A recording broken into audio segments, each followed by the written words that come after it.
Okay, well, welcome to the March meeting. So we have a wonderful panel here today of some KSU professors, and they're going to kind of tell us a little bit about their, history and how they got into research and give you guys advice as undergraduates about how to stay involved in research and stuff like that. So maybe if we want to go down the panel and kind of introduce yourself. Yeah. All right, let me see, remember the questions. My name is Evelina Sterling. I'm interim chair between colleges. I'm interim chair from the Wellstar College in health promotion and physical education, and I'm an associate professor of sociology, but my research is around public health, so in health equity issues. I became interested in undergraduate research actually when I was an undergraduate student. I went to a small liberal arts school in Virginia, and I was majoring in biology and chemistry. And this was way before IRB or animal protection or anything like that, when we were doing like really scary things that we probably shouldn't have been doing. But we were studying cancer in sharks, because sharks don't tend to get cancer. So we would inject them with carcinogens and then in their abdomens, and then we would wait for them to die and dissect them and look at tumor generation and other things. Even though they didn't get cancer, they did die of the toxicity. So we did that, and that kind of got me interested in research. I've been doing research all the way along, and that's why I was thrilled to come to KSU and be able to involve research. So I've probably worked with dozens of students at this point, all the way across from freshmen to graduate students. And a lot of them have gone on to do great things and have used kind of the undergraduate research as a jumping off place to kind of figure out what they want to do and get that experience and be competitive with graduate school. So it's been a great experience. I probably enjoy it as much as the students do. So it's a lot of fun. I will brag on Dr. Sterling for 1 second, because she's been involved in the first year scholars program since its inception, and I believe that she's one of the only ones where like the students keep working with her, like right. Like all the students, or at least most of them. Yeah. And so then, the sophomore then mentors the freshman, and then the sophomore becomes a junior and mentors the sophomore, yeah. And then the junior becomes a senior. And I love that model. I think that's like the perfect kind of model for undergraduate research. So yeah, she's been a stalwart undergraduate research mentor for a long time. Oh, thank you. Okay, so I am Amy Buddy. I am the director of the Office of Undergraduate Research. I am also a professor of psychology, and I also started as an undergraduate researcher. Basically, I took a social psychology class, and we were on the quarter system, so it was shorter than a semester. And probably within about 4 weeks, I had finished the textbook. Like, that had never happened to me before or since. Like, I had never wanted to read a book, like a textbook, like a novel. And I thought, this must be my dream. And so I approached the faculty member, and I told him, like, this is my favorite class ever, and what can I do with this? And he's like, let's do research. So I ended up doing research with him for several semesters, actually, and then getting involved in some other projects too. And I believe that I had pretty good grades, like, 3.7 or something like that. But in psychology, that's not always the high enough grade, right, to get into graduate school. But the letter of recommendation I got from that guy, I think, sold me on my graduate program. They even said that, that letter was really good. I was like, really? Because you don't see it as the applicant. So I didn't know what he wrote, but it must have been really nice. So in graduate school, I ended up doing really cool research on like obedience and conformity, and which is still salient today. And then when I came here to KSU, I immediately started mentoring undergraduate researchers, and I really liked it. And then a position came open in the Center for Excellence in Teaching and Learning as like a half-time director of, actually it was called a faculty fellow for undergraduate research. And so I was like, well, they're not going to take me because I just got here a couple years ago, but they did. I wonder if they didn't have any other applicants. I never knew. So I ended up doing this like faculty fellow thing back in 2008. I started here in 2003, and I just absolutely loved it. It turned into a full-time gig. Like, I'm still doing it just full-time now. And so my research area has shifted. to be about undergraduate research, not surprisingly maybe given my role. And so currently I'm doing a project funded by the National Science Foundation on course-based undergraduate research experiences, or CURES, if you do the acronym. And so I'm working with a team of students and a few undergraduates, one graduate student, and a co-investigator from chemistry. And we're doing a whole bunch of things. So we've got a survey of students and faculty and administrators. We are analyzing critical reflections. We're analyzing syllabi. We did focus groups. So it's just a whole lot of stuff to kind of get the lay of the land of what CURES look like at KSU. And I'm really excited about it. It was my first actually federal grant that I got myself. I had actually been a co-investigator on a few as a postdoc, but I feel like I've grown up now. Like I actually got my first grant. So yeah, that's my experience. Doing a CURE next semester or the fall if you want to study. Love it. I do. Let's talk. So I'm Whitney Preisser. I'm an assistant professor in ecology, evolution, organismal biology in the College of Science and Math. I started out doing research as an undergraduate as well. A junior was my first time doing research, and I looked at parasites of baboons. I had wanted to be a vet for the longest time, but then I started looking at eggs in baboon poop and just really fell in love with parasites. And so I went to graduate school. My GPA was average. I went to a hard school, so it was average, and got into grad school and have been doing research ever since. And now I focus on parasites of a bunch of different kind of wildlife, and I involve a lot of undergrads in my research. I've only been here about just over a year and a half, and I've had 15 in my lab doing various projects, and they've been a huge help to my research. I wouldn't be able to do it without them, and I just got my first grad students, and they're great with helping the undergrads through their projects as well. And then I'm also working on doing the course-based undergraduate research experience, the CURES, in my parasitology lab. Did the first one last fall, and it seemed to go pretty well, so I'm sort of changing that up and figuring out, tweaking it, figure out the best way to do it. But, I love having undergrads work on my projects. I will brag on Dr. Preisser too, since I already bragged on her. I think you were the most popular mentor for first-year scholars this year, with like a lot of applicants. Yeah. So something about what she does is very attractive to students. What's in a fish? I look at the title and I'm like, yeah, of course people want to know. Yeah. What that is, so. Cut some fish up, and Cassie's in my lab, and she cuts up a lot of fish. Yeah. So. So I feel like a lot of the time undergraduates get nervous to join labs because they think that they might not have the skills, or like they might just not be good enough. Did you guys have any similar experiences or feelings when first getting into research? And like, what advice would you give to students who feel that way? Who want to kind of like, whoever wants to kind of start that conversation. I can go. So I was nervous about approaching the professor I did as an undergrad, but I had been in her class, so I knew her, so that made it a little bit easier. But I just asked outright, I like your work. Can I work in your lab? And she said yes. I have students approach me here very frequently. I get a lot of students in my class asking, and I get a lot of students cold emailing me, which is great. I'm happy to be approached in whatever manner they feel confident or comfortable to approach me in. I don't require any experience in anything related to this. I don't look at GPA. I don't look at what classes you take. I just want someone who's interested in the work I do and who's going to be able to commit their time and really be enthusiastic about the work. Yeah, I'm the same way. I don't have any qualifications on the students. And I always tell my students, this is the time that you're able to really learn without having to worry about taking tests. And, it's really to get them to experiment and take risks, in terms of their learning. Some things work out, some things don't work out. And this is the opportunity to really have that freedom without learning to take a test or have a written assignment. So this usually, and I've even had students with kind of lower than average GPAs that this has really motivated them. And they're like, oh my gosh, I've never had a learning experience like this.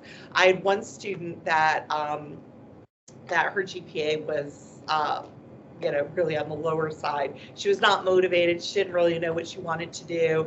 We picked an area that she was really, really interested in, and she ended up getting, for the next 3 semesters, she ended up getting a 4.0. and she ended up going to grad school after that and public health.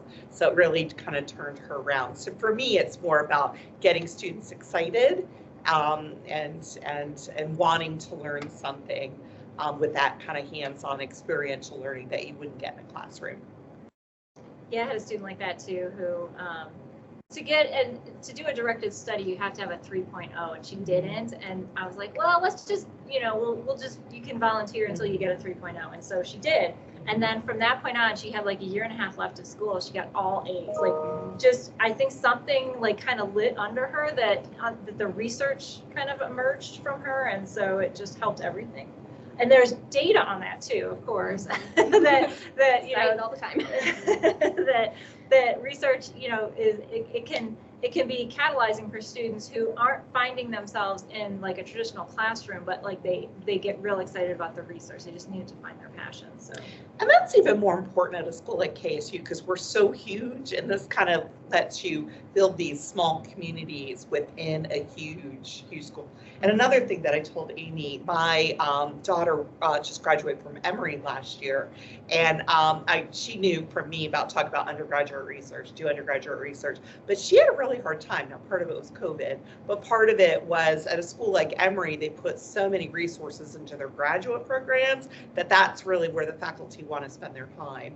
And so she had a really hard time kind of connecting with an undergraduate faculty as an undergraduate to connect with faculty to do research because they were all preoccupied with the graduate, and that's not what you find here. I think we're all starting with freshmen who are just out of high school. Yeah. And like Amy said, I've had several cohorts now where I've worked with in their first, second, third, and I think all of them have ended up graduating like a semester early. Oh, that's so, awesome. Yeah. But the whole thing and then seeing them through grad school. So it's a really unique opportunity at KSU that you wouldn't necessarily get at other schools. And to go back to Caitlin's initial question of like, what would you say to students who are kind of nervous because they don't feel like they know enough or have the skill set, I think was one of your initial questions. I think KSU is a bit unique in that, like, the faculty seem to just be having the attitude of, I'll just teach you what you need to know, don't worry about it. It might be because a lot of them are first year scholar mentors, so they're used to having to do that anyway, because a freshman doesn't come in, knowing how to do all the stuff.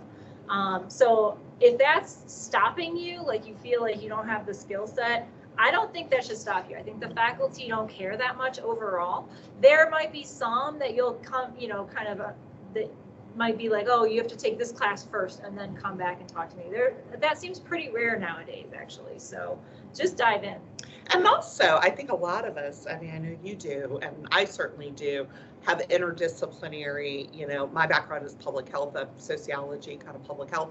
And I have a lot of biology students, I have psychology students, I have anthropology students, I've had data analytics students, I've had computer science, all over the board. So I'm not wedded to a specific discipline either. So, and a lot of times we're able to do more with that. That's a really good point too, because if you are in a major where you're having trouble finding a mentor, look outside your major, because there might be really good stuff happening that you'd be really interested in, but just not in your major. And that's a really good example of it.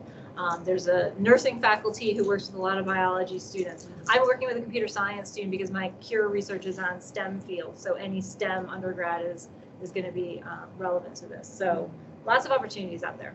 Yeah, I have a psychology student who came in wanting to look at parasites that change the behavior of animals. We didn't really find a whole lot of parasites like that, but now she loves parasites, all parasites. And so she started working on different projects, but I'm happy to try to, work within your major or interest and trying to find a project that will fit your interests and something that excites you. And I feel like sometimes those are the best projects. You get like new insights and stuff. Like I know VIP projects, vertically integrated projects, have all different disciplines in them, like constantly. That's kind of what they're meant for. So I think that's a really good approach to have, and definitely like check out other projects, not just in your college. Kind of building off a little bit of what you were talking about with KSU's resources. When you guys were applying to be a faculty member here, I don't exactly know when you did or if it was very recent, but like what kind of stuck out to you at Kennesaw, or what has changed about Kennesaw since you applied here? Like what kind of growth have you seen? I'm going to start because I'm the oldest of everybody. Because we'll go in order of oldness. We'll go fast. So I got here 20 years ago. And what struck me is that I really loved the psych department that I went into, because it was they were very high-powered scholarship and teaching and learning researchers. Like they were, top. Everybody in that area of the scholarship and teaching and learning in psychology knows Kennesaw, because we're on the map for that. And I just thought I could learn so much from these people. I really want to come here. This is an exciting place to be. And then the way it's changed is just sheer growth, just absolute pandemonium growth. I don't remember we were probably at like 14,000 students, maybe. That might be an overestimation back in 20 years ago. And we're at 46,000 now. So that's been hard because I don't think the faculty numbers have caught up to the student numbers. And so that's not great, but it's exciting to be at a place with so much growth. Yeah, and I would say the biggest, I've been here a little over 10 years, and obviously the number growth, but the sad thing about the growth is it makes a lot of the undergraduate research programs way more competitive. I think the first year, Amy was like begging people, like, please apply, please apply. And now it's so much, even as well as the students being competitive, it's also competitive with the faculty now. So there are a lot of really, and that's why, look at professors, especially if you have a professor you really like, ask them, because not everybody, all the faculty are able to be engaged with a program sponsored by the Office of Undergraduate Research. I do some things with the Undergraduate Research Office, the first year scholars, the sophomore year scholars. I work with student interns that do an internship with my research lab. I've done directed studies, I've done volunteers. So it's not restricted to one thing. So if you find somebody you're interested in, or you find a topic, I would go ahead and pursue that anyway, even if it's not necessarily technically through the Office of Undergraduate Research. I've only been here, like I said, a little over a year and a half, so I have not seen the growth, but I will say what I really liked about KSU is how friendly all the professors are, and also how eager the students were to participate, and then how many resources there were to help students participate in your work. So when I was an undergrad, I did research in the lab for free. I volunteered, and that works for some people, it doesn't work for others. Here at KSU, there are multiple programs where students can get paid, or they can get course credit, where this counts towards their graduation requirements. It counts instead of electives, so you get research credit and don't have to take as many classes, which I think is fantastic. So I really like all the support that undergraduates get. I don't let students volunteer in my lab for free because I feel like that's a little bit unfair, but students are welcome to take it for course credit or pay if I'm able to get that. And I just really, really like how easy it is for students to participate in research here. Yeah, I think the programs here are really fantastic. And, I talk to the VP of research kind of frequently because she's like, her office is diagonal from mine. It's a little stressful, a little intimidating. But, she said we're an R2 institution, which I don't know, is that like a specific program? Like a Research 2 Institute? Yeah, like so there's R1, which would be like a UGA, and then we are R2. Yeah, so an R2 is like a little bit less funding than like other institutions, but she said that she's very surprised about the resources we have as an R2. Like, I think we're very competitive in the research field. Even at like NCUR, we're always the most well represented besides the home institution. So we're very well represented at those kinds of conferences. I interviewed you today about going to a conference and winning. So, we're very well represented at local conferences and stuff. I guess if a student were to come to you guys and ask about research, what kind of advice would you give them? What kind of steps would you want them to take before talking to you? And how would you prefer them to reach out? Any just general advice for people wanting to get involved? The only thing I really want them to do is check out my website and make sure that what I do interests them. I've never had anyone, asked to join my lab who wasn't interested, but I want to make sure that this is something they actually want to do and not something they feel like they have to do. I also, like I said, I don't care how they approach me. If they want to come by my office, they can send me an email, they can stop me after class. It doesn't matter. But like I said, I want them to do it because they want to do it and they're interested in it. Yeah. I always tell students to try to get FaceTime with a faculty member as opposed to an email, because I hear from too many students who are like, well, I emailed this professor and it's been 3 weeks and I haven't heard back, and what do I do? And so I know there are a lot of great faculty, but there are also great faculty who get inundated with a lot of emails every day, and if it gets to the bottom of the pile, it might not ever get back up to the top. But if you are in their office kind of face to face, they cannot ignore you, right? So, and also I think that gives you a chance to shine. Like, it gives you a chance to show how enthusiastic you are about the research experience as opposed to an email. I also recommend not sending, and I get a lot of these, and I can always tell, it's like a form email that you sent to everybody in the department, and it's very generic, and it's like, to whom it may concern, I'd like to get some research experience, can you help me? And that does not show me that you have looked at my website or know anything about me. And so you need to tailor that. You need to go to the websites of faculty, look at what they do. If there's no website, then you've got to do a little bit more legwork, like look them up. They would have publications and things. You can look that information up online, and then come prepared. So if you come talk to the faculty member, say like, I saw that you published a paper on blah blah last year or 2 years ago. Are you still doing that work? Because I thought it was really interesting, and that shows that you did a little bit of homework, and that's going to impress the faculty a little bit more.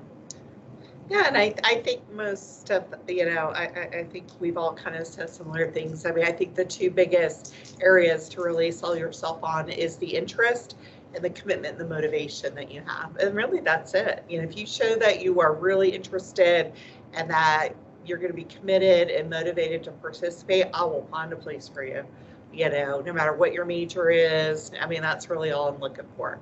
So. Perfect.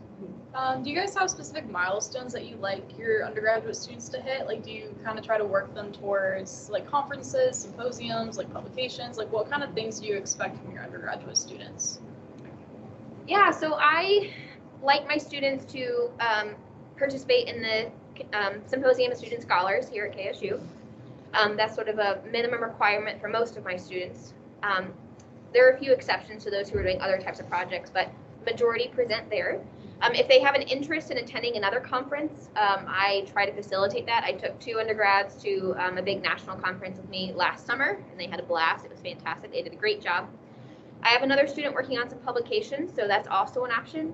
And then I give students who work in my lab, as long as they contributed, they have the option to put their name on publications that come out using that data. So publications aren't requirements, but I definitely want them to present somewhere or do something to share their research. Yeah, and I would say look at the get involved with research as early as you can and plan to participate, because a lot of times it takes several semesters. I would say, all my students do the symposium. Usually their first year, I have them focus on the symposium, because by the time we get started, there's really not a lot of time. Usually by the second year, the sophomore year, we really focus on NCUR and try to get them to go to NCUR. And maybe by their junior or senior year, we look at them going to like a national conference. And I know the publications that I tend to do usually take a while. So, usually they have to work with me, several semesters before that publication will come to fruition. But I don't think I've had any students that have not worked with me multiple years. And often I've had all the ones that have started as first year scholars continue with me till they graduate. So, but I think, thinking about it kind of long term, not this is just something I'm going to do a semester. You won't get as much out of it. And that, again, that's a very unique thing. Not a lot of schools, if they do have undergraduate research, they're not starting until their junior, senior year. And I think before we started focusing on the first year scholars, when I would get students, most of them, it would be their last semester.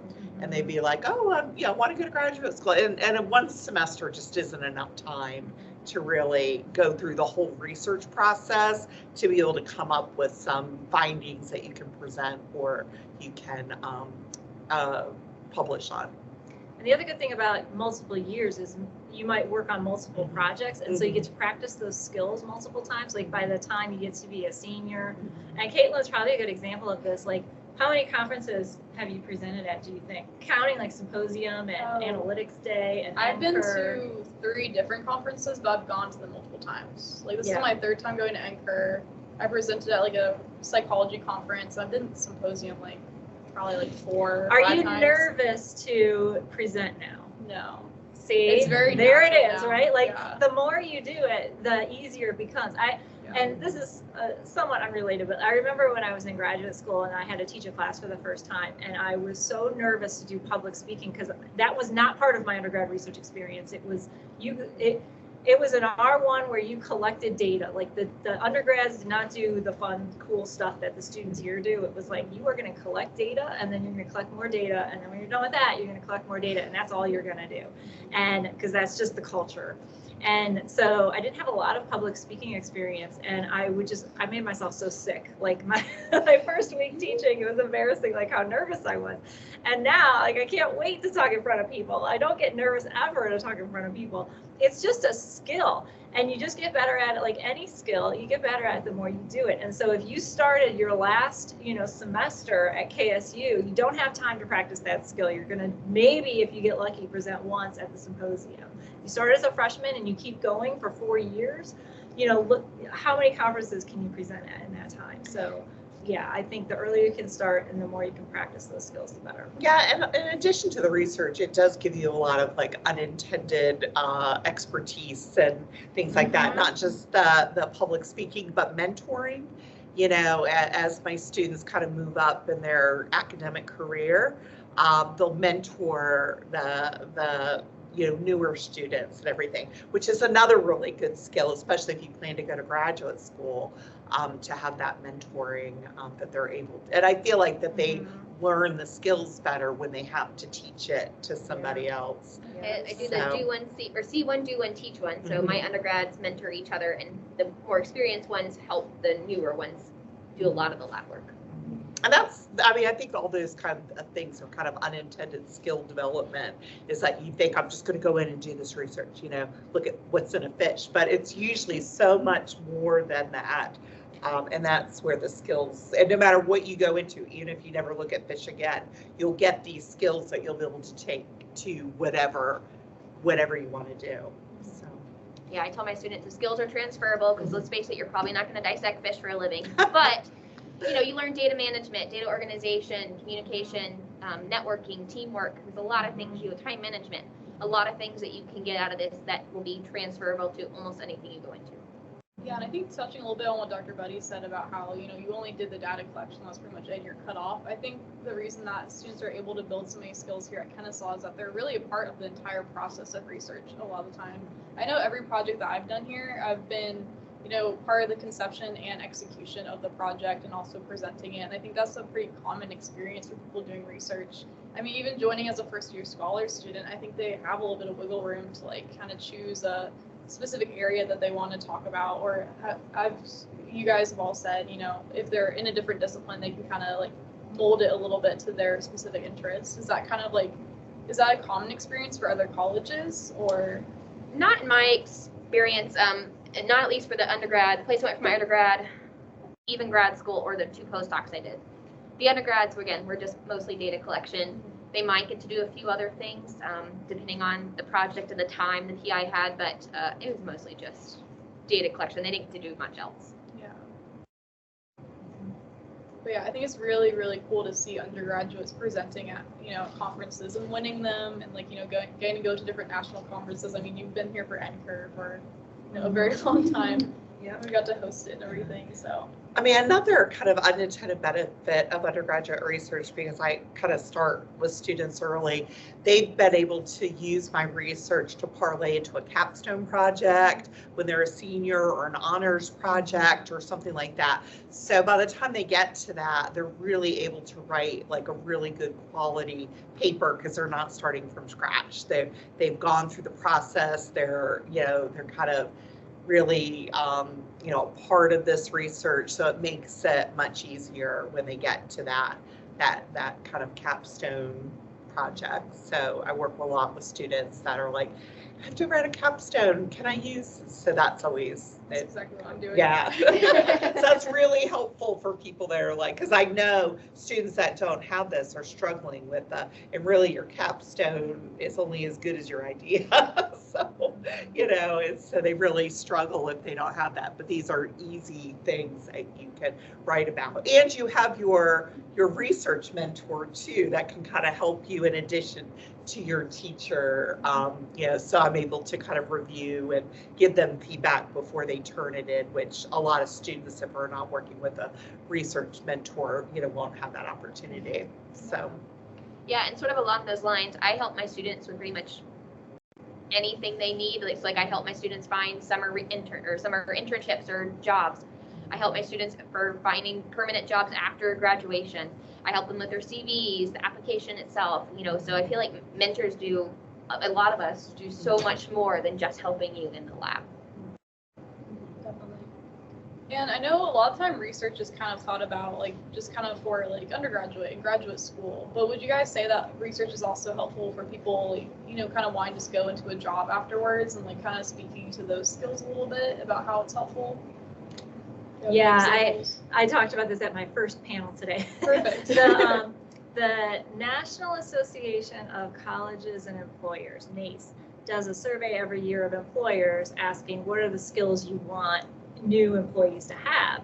And the skill set that it changes year to year, it doesn't change that much. Communication is always number one, and then other things kind of change position. But the list of things that employers want out of new employees maps on almost exactly to the list of skills that research shows that you get out of an undergraduate research experience. So it's writing and public speaking. So you're going to do a lot of that as an undergraduate researcher, no matter what field you're in.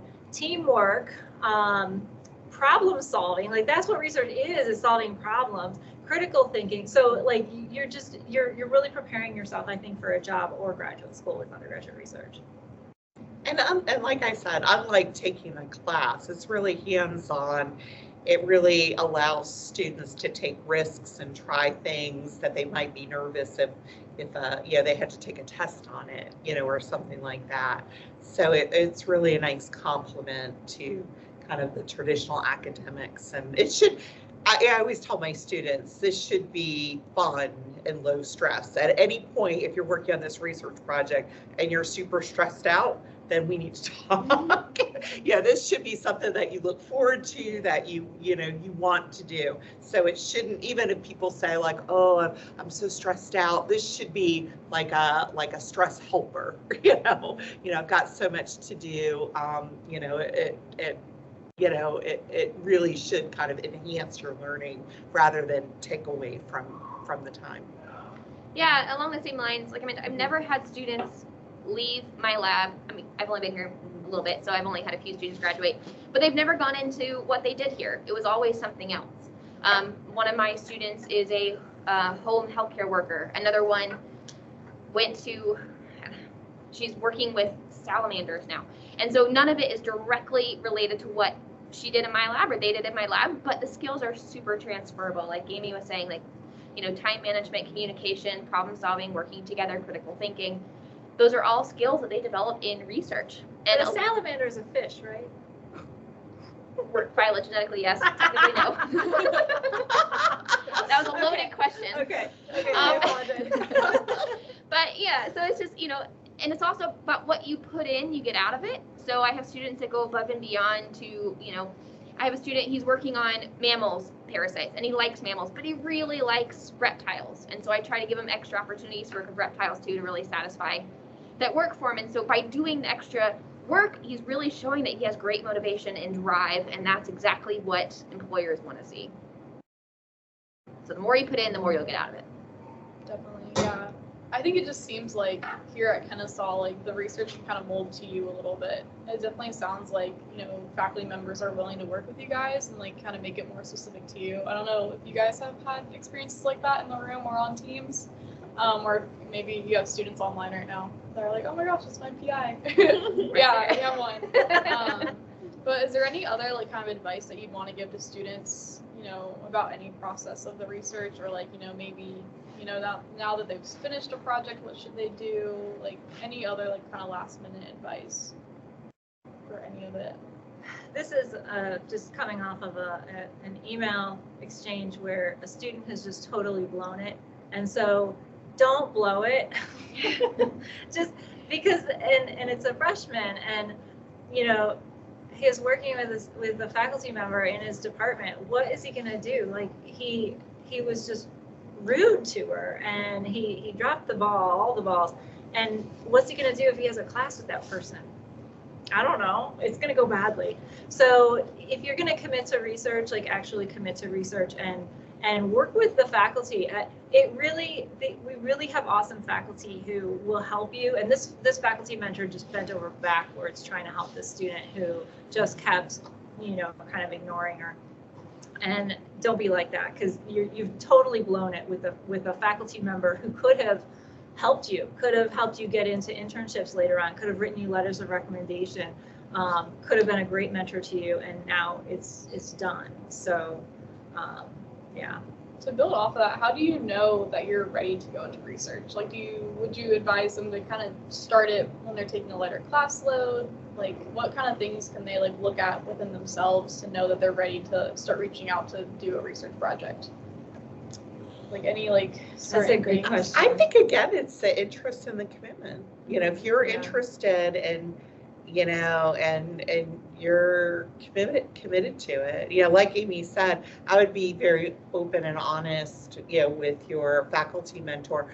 I do a lot of research on mental health, so I feel like I need to be very sensitive to, to people's mental health. But, I've had students say, look, these next couple weeks are horrendous for me.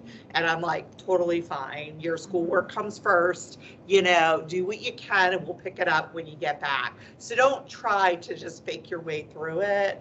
And we all understand things. I mean, I would say every time's a good time to jump into research. If you're interested and you have the motivation, just do it. And be open and honest with your mentor. We all understand things come up and things like that, but if you show that responsibility, we can. It ebbs and flows. We understand you have midterms and things happen with your family and things like that. But don't let that stand in the way.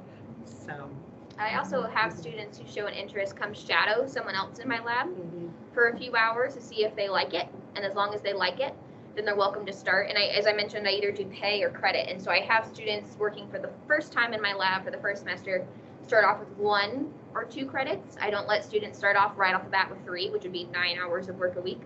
I have them start off with 1 or 2 just to make sure it's something they really like. Now, I haven't had this happen, but if it did, where a student be like, hey, I don't actually enjoy this as much as I thought, then it's like, okay, great, you're taking it for credit, so let's just find something else for you to do that can help fulfill this requirement and still keep your interest. But again, I have them start out slowly, shadow, 1 to 2 credits, and then as long as you like it, then the following semester you're welcome to do more. And that's why it's really important to look at this experience as building on each other. Don't look at it as a one and done.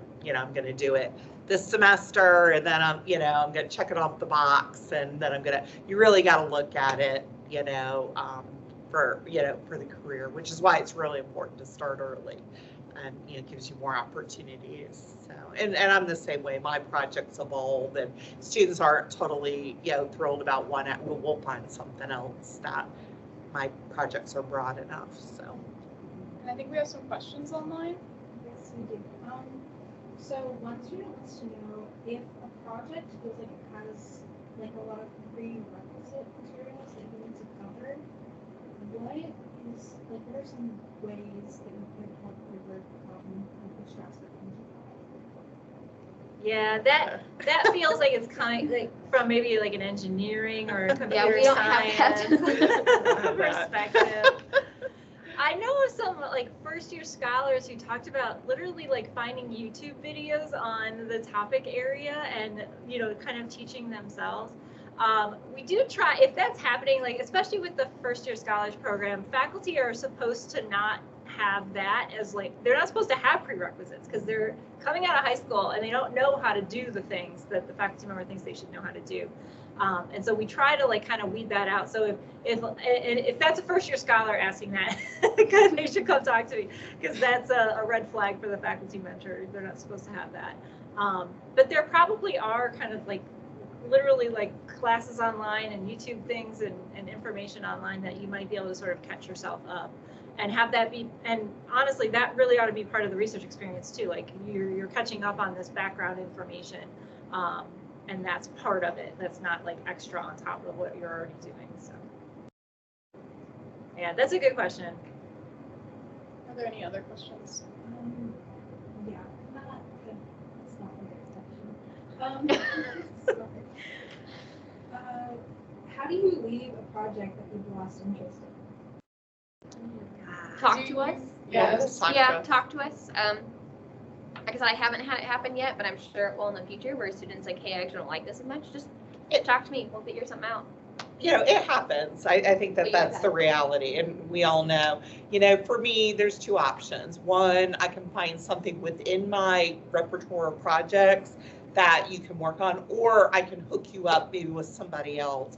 I have a student that is has helped me with, she's a native Spanish speaker, and she's done kind of the Spanish speaking part of my project. Now it's kind of limited, but she just really loves trying to kind of with this communication behavior change around Spanish speaking. So I hooked her up with a colleague that this is all her research, this is all she's doing, and so she was able to make that transition.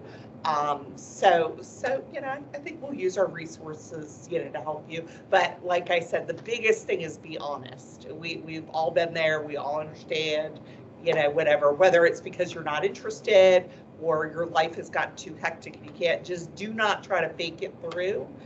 Just let us know. We understand. It's not a big deal, really. I do like this question actually, because I think we don't talk about it enough.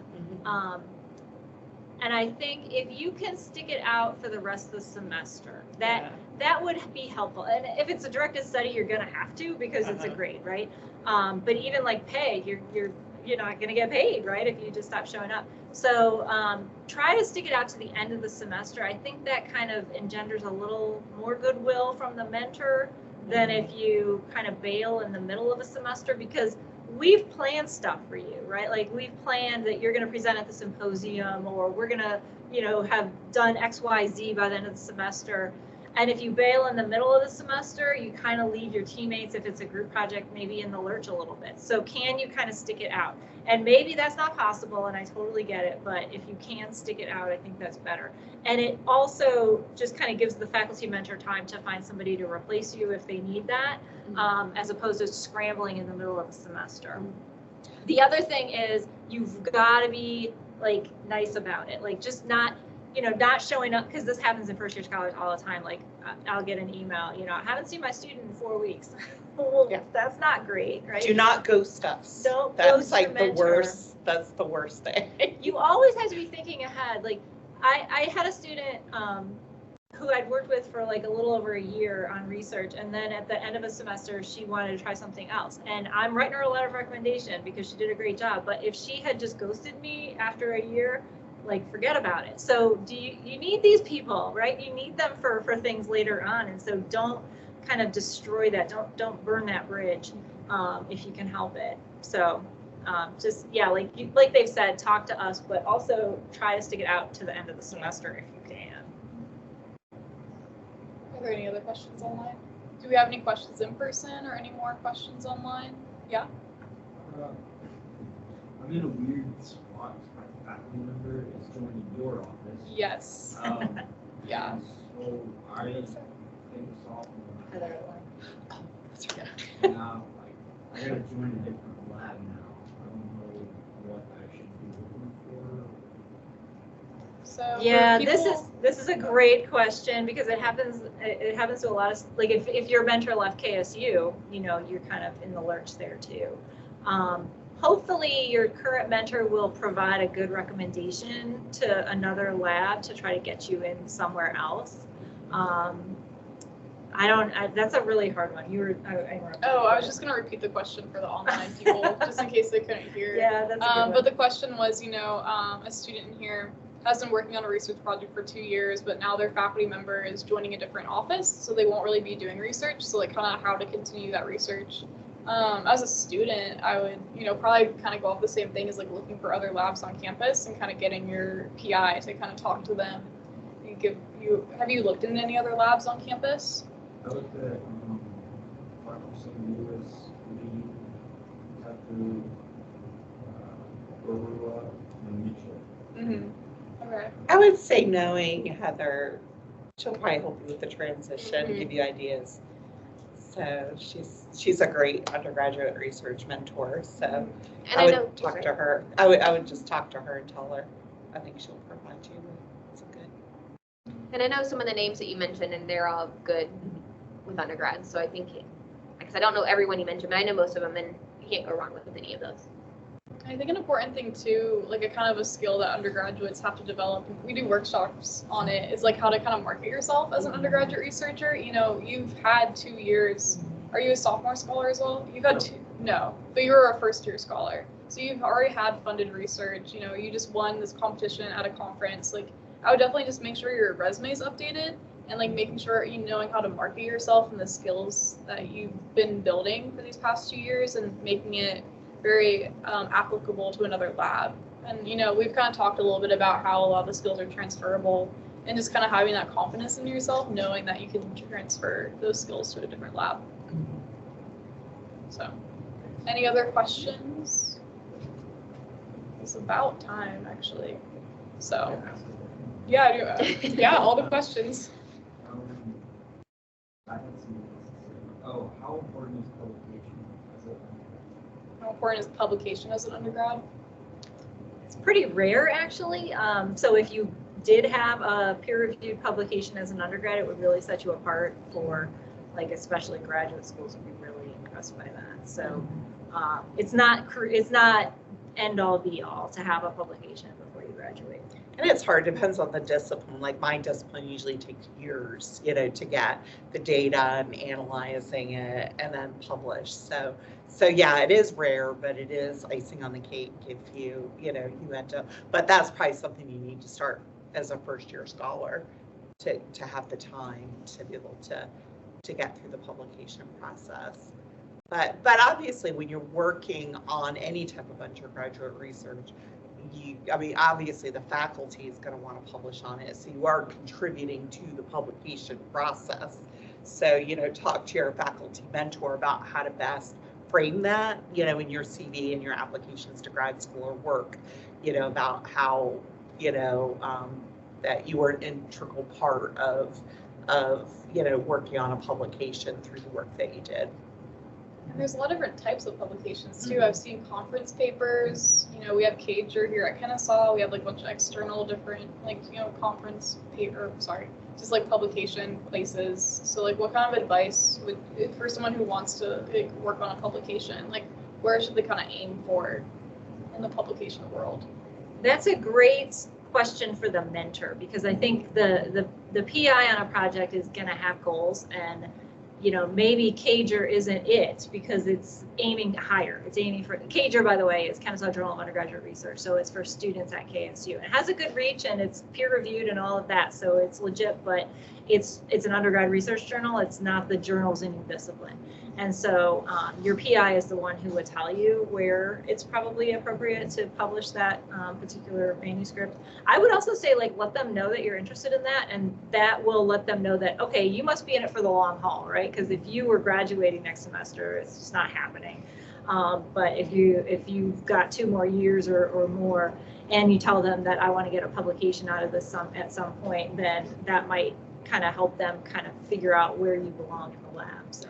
And if that's a real priority for you about, this isn't everybody, and I wouldn't say that this is an expectation for undergraduate research, but if you're a more advanced student and you really want to publish something, you know, I'd be willing to work with a student to kind of set them up and let them take it and run with it, you know, and, you know, it helps me, you know, because, you know, faculty want, you know, more publications. So if I have a really highly motivated student that really could do the heavy lifts on the, you know, I mean, you're probably looking at a junior, senior, somebody that is, you know, really knows the research.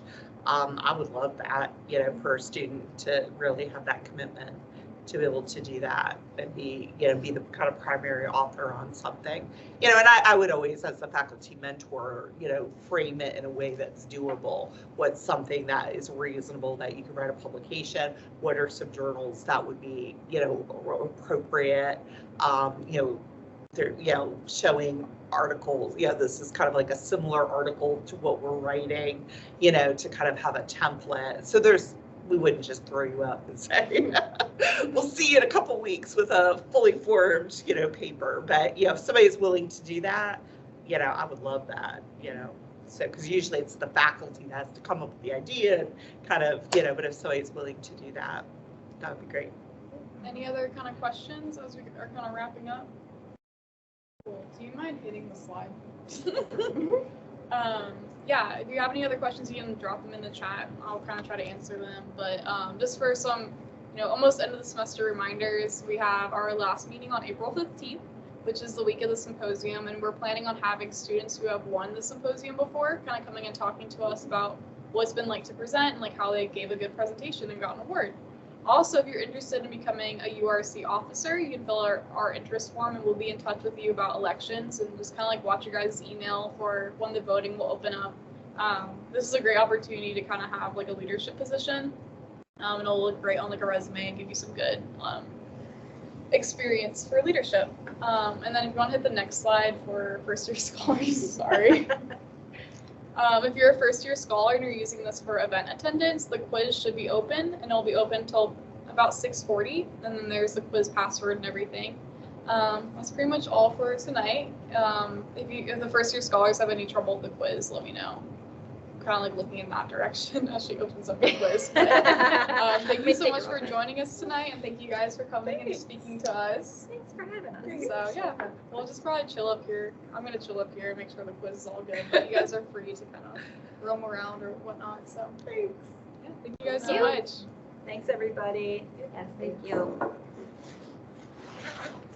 Okay, panelists, come with me. Okay. Like my candy for later.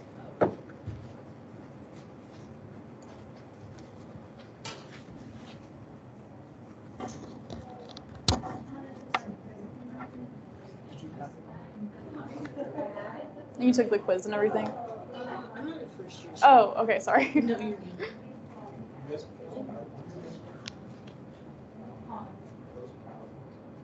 Yeah. And there we are. No, I'm not waiting for this for the rest of school. Oh, yeah. Bye, Mason. Bye.